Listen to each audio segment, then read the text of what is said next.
to me, come to me.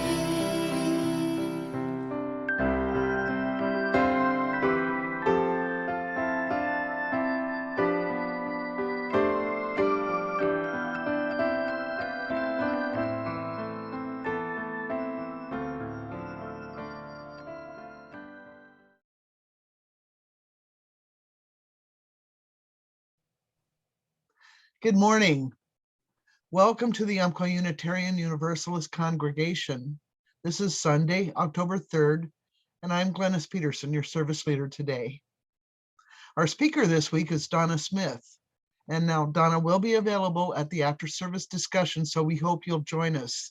The link for these discussions will appear in an email. We'll sign in at 11:15 on Sunday today. The discussion begins at 11:30. I do want to say that I appreciate how much stuff goes into producing these videos each week. So thank you, Michael. We will reopen our church building when we can ensure everyone will be safe. It is my hope that we can do this soon. But in the meantime, please keep in touch with one another. Do a friend check so we can keep our beloved community connected.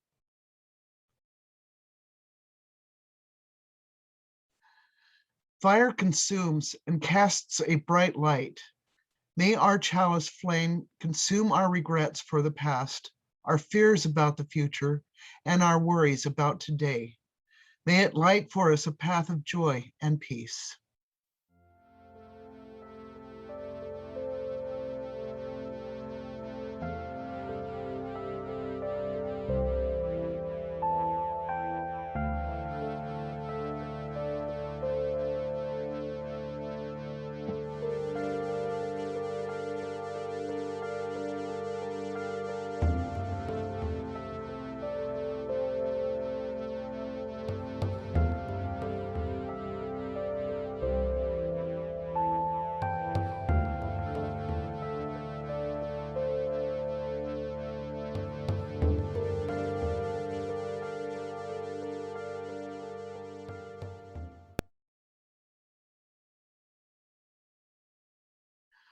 Our opening words this morning are from Jack Kornfield. Once we see that everything is impermanent and ungraspable, and that we create a huge amount of suffering if we are attached to things staying the same, we realize that relaxing and letting go is a wiser way to live. Letting go does not mean not caring about things. It means caring about them in a flexible and wise way.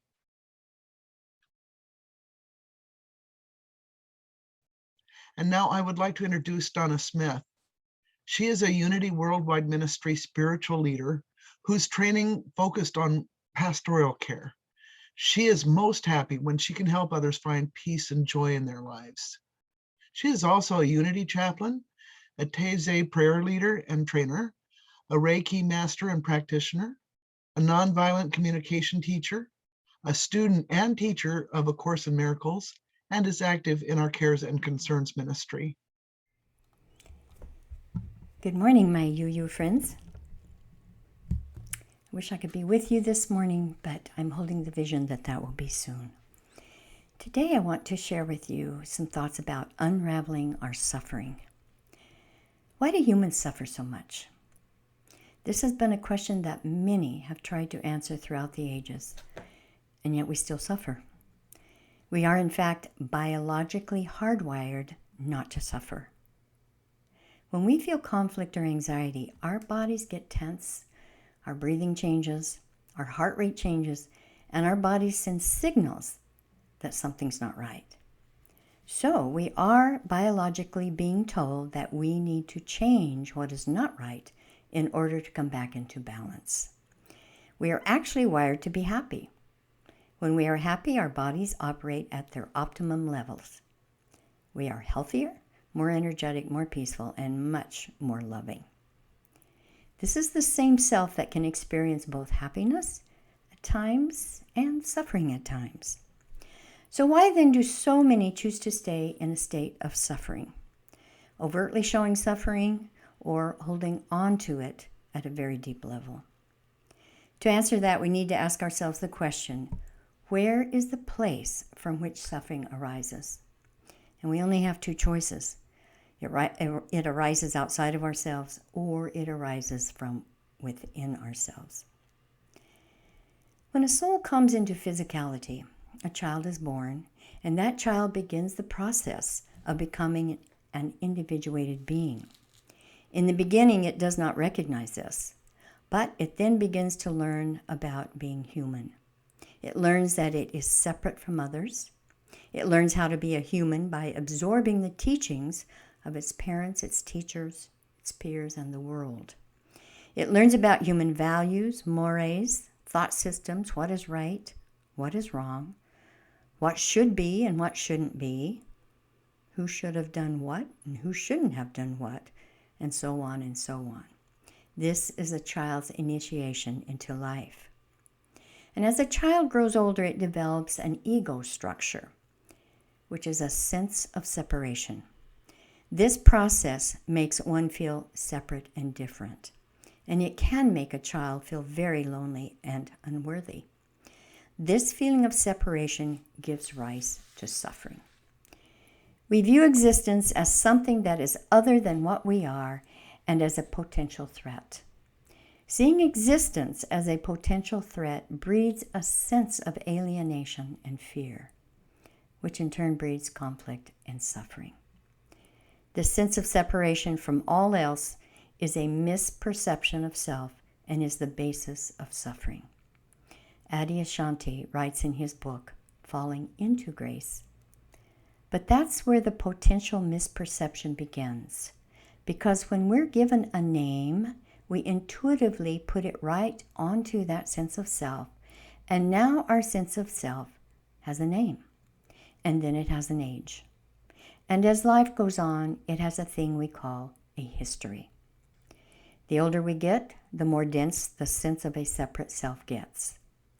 Our sense of self becomes more and more contracted and more solidified, and in a sense, real. And the more real it feels, the more we feel that it needs to be protected and it needs to get its way. The more real our sense of separateness feels, the more we'll feel an equal desire to control our environment and to control others so that we make sure we get what we want.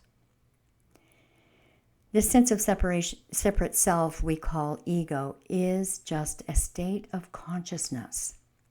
The thoughts that we believe alter and change our state of consciousness. Let's say that you begin a daily walk outside. The sun is shining and the birds are singing, and you pass others walking perhaps with their dogs. However, you are so upset at something that just happened before your walk that you're only absorbed in these thoughts of conflict, fear, or anxiety that this event brought out from you.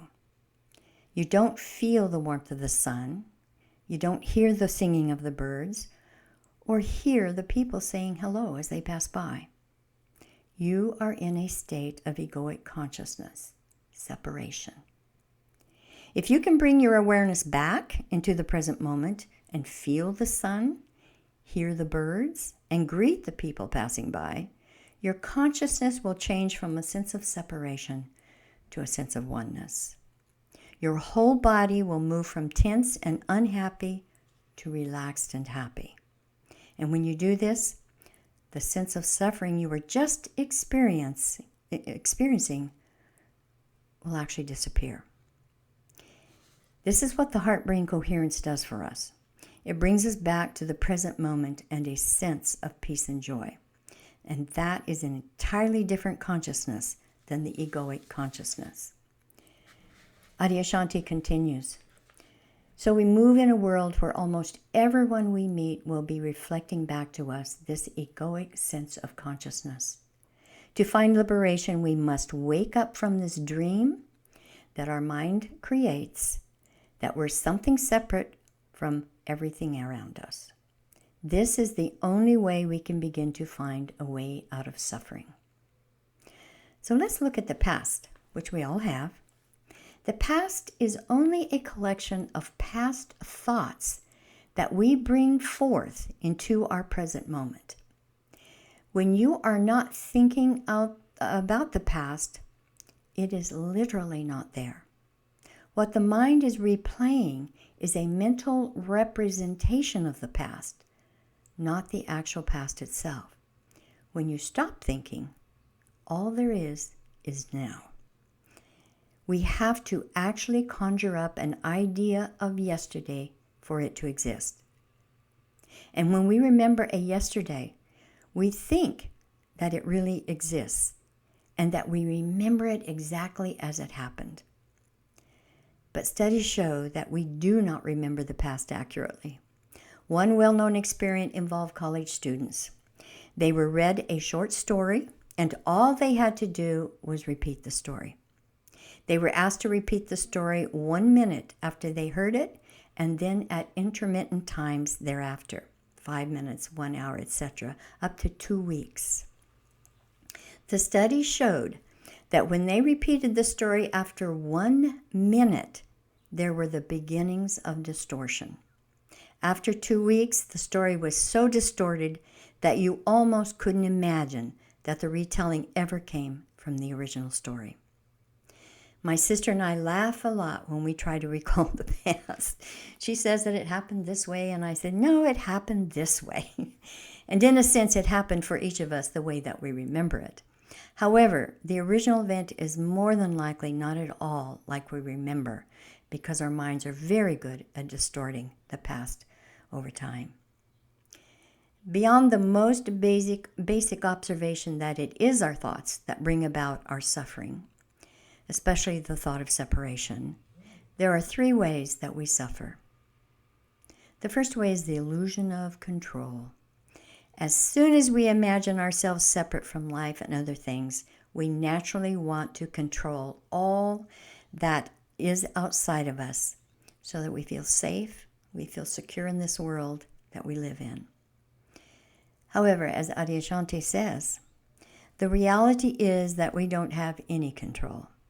The ego has no control over how reality unfolds and reveals itself. How is it the case that the ego doesn't have control? Simply because ego is merely a thought in your mind. It is an image. It is a way your mind references itself, thinks about itself, and creates a sense of self in the first place. If your whole egoic self is merely a product of imagination, a mechanical result of thoughts linking themselves together, then it's obvious that a thought doesn't have any control. And he continues, a thought is just something that occurs. It happens and then passes away. If you really have control, wouldn't you just decide to feel good all the time? Open, loving, and happy? This desire to control everyone and everything around us keeps us chained to egoic consciousness, and we suffer because we cannot control anything outside of ourselves. Many actually see that they have no control, but continually grab onto it like it might change. And this is the definition of insanity. Keep doing the same things and then expecting different results. And the second way that we continue our suffering is demanding that things be different. Adyashanti writes, when we insist that the things, people, and events around us change so that we can be happy, we're actually denying something very deep within us. We're denying the truth of who we are. We're denying the truth of each other. We're imagining that happiness depends on the events and circumstances of our lives and on the people in our lives. We believe that if everyone in our life could be just so, then we'll be content. But this keeps us in egoic consciousness. There is only oneness, and everyone is a part of you. We're all having the same dream, the collective dream of humanity. And almost all of us are dreaming that we are separate. What this means is we have to look within ourselves quite deeply to go beyond the delusions and misunderstandings of this dream, and to realize that nothing outside of us can make us happy. Happiness is a decision that we make from our inner being and is not based on making events different than what they are. The third way that we continue our suffering is arguing with what is.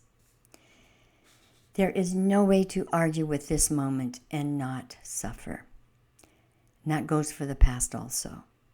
Argue with the past, decide what has been, shouldn't have been, etc., and you'll suffer. This is in no way denying that something happened, that it may have caused you pain, hurt you, or confused you. However, if you argue that it shouldn't have happened or it should have happened differently, you are taking those events and holding them to you as suffering.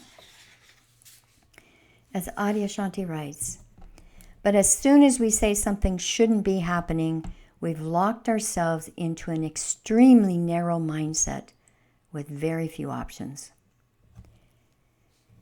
When we really see that what is simply is, neither good nor bad, then all options are available to us.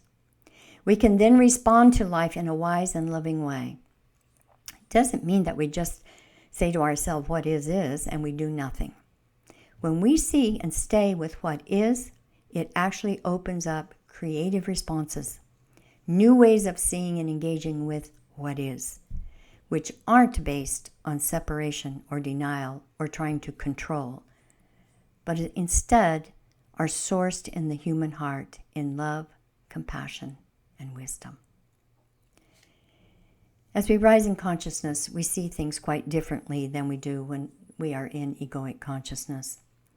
We begin to see truth, and we become more open, freer, more inclusive, and definitely more creative. In ego consciousness, your options are very limited.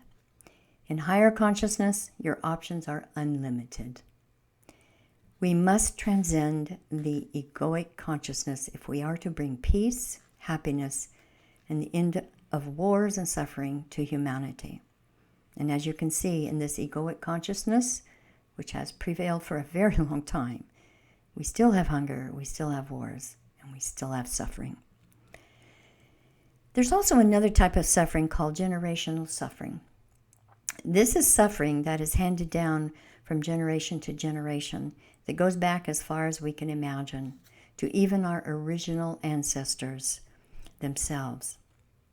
Each of our family lineages are imbued with beauty and goodness and with generational pain and generational suffering. This is an actual energy that is unconsciously passed down from one generation to the next. Adyashanti writes, when you start to identify how this generational suffering operates in your life, when you see how your particular way of suffering is similar to the way others in your family suffer, it can open your heart and mind. From this wider perspective, you can actually start to let go of blame and see that those who passed down suffering to you through their generational chain were themselves experiencing the pain and quite unconscious of what was happening. This pain just came to them and they manifested it in whatever way they did, and then they unknowingly passed it down to the next generation. They passed it on to you by acting it out in the same way their parents passed it on to them. When you open your heart and mind to this and begin to understand why some of the things your parents and ancestors did that are causing you suffering, then you have the opportunity to put an end to it. You can come out of the emotional numbness, begin to let go of blaming and resenting, and become more compassionate of others. You have the power to allow generational suffering to end. Coming to the end of suffering is really about beginning to see all of the ways that our minds maintain suffering through the habitual patterns of thinking. As we begin to understand the causes of suffering, that all of our suffering is based in various ways in which we imagine ourselves to be separate and different, we begin the process of waking up from unhappiness and move to happiness. We begin to understand the suffering that has been handed down to us, and we realize that we have the capacity to end it. When we move into this higher consciousness, we help the collective consciousness. We help it rise also. Do not underestimate the power you have to end suffering in your own life and then to help others do the same. It's time, isn't it? We've suffered enough. As Eckhart Tolle said, humanity has suffered enough. So I'd like to now invite you to join me in some meditation. So find a very comfortable place wherever you are and allow your body to relax. If you are sitting, let your shoulders drop. Now let them drop just a little bit more. Doesn't that feel good? Now I want you to thank your body for relaxing into peace for this time that we have.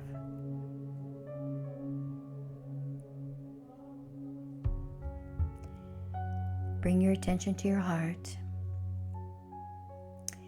Breathe in the breath of life through your heart, and then breathe out love through your solar plexus, which is about 4 inches below your heart. Breathe until you feel comfortable breathing in this way. In through your heart, out through your solar plexus. And just breathe.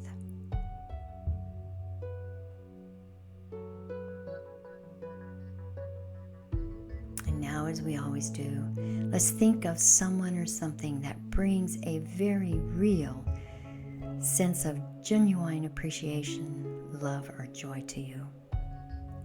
And I want you to stay with this thought and feeling as we relax into this meditation.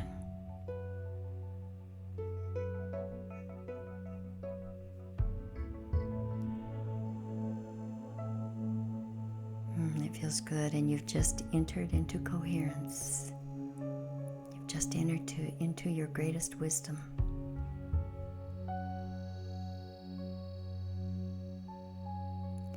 I want to share with you this very high teaching from the Way of Mastery.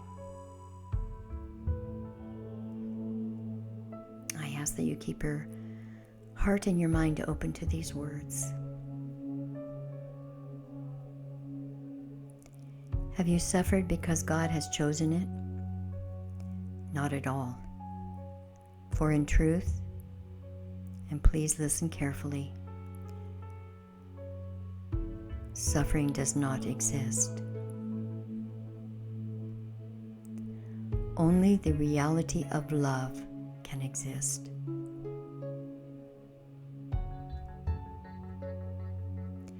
You are that one with the power to be awakened to your true nature. Right here, right now.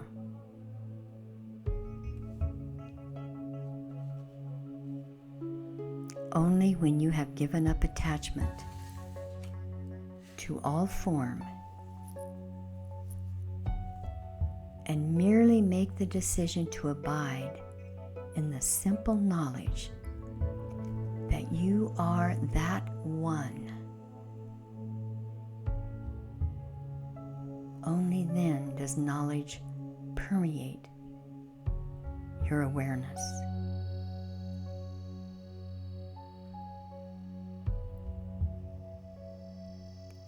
You have allowed yourself, as God,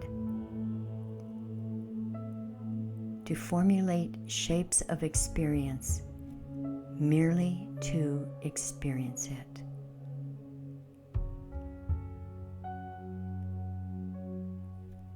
You are God remembering God.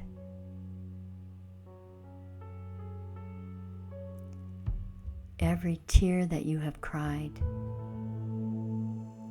every loss that you have felt,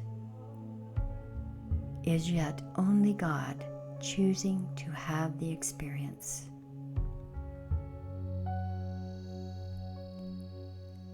You have remained eternally free in every moment to choose again. And indeed, you will choose again without end. For there is not a time that God will cease to be. For if God could cease to be, then God is not God. For there would need to be a field of energy in which non-being could exist. Let's just sit in the silence for a few moments.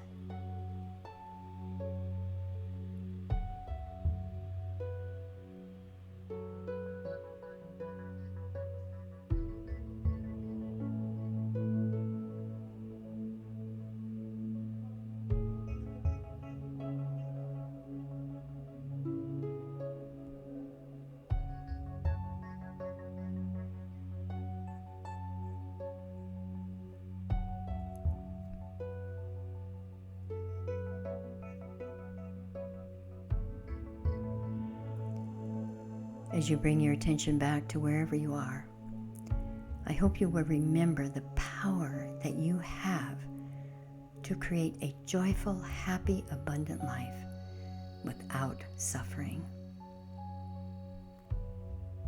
Thank you very much for being here this morning, and I hope to see you with our after-sermon discussion later. And I send you all love, and I see you healthy and happy. Bye for now. Our closing words are by Adyashanti. As long as we're asleep within our egos, we aren't really contributing either to ourselves or to anyone else. As we begin to awaken from this egoic state of consciousness, we begin to suffer less and less, and as we suffer less, we cause less suffering in the world around us. It's a gift we give to the world, and it's a gift that the world is happy to receive. Just like we wish to be happy and free from suffering, so do all living things, all living beings. We all have the opportunity to end suffering in our own lives and to help all others do the same.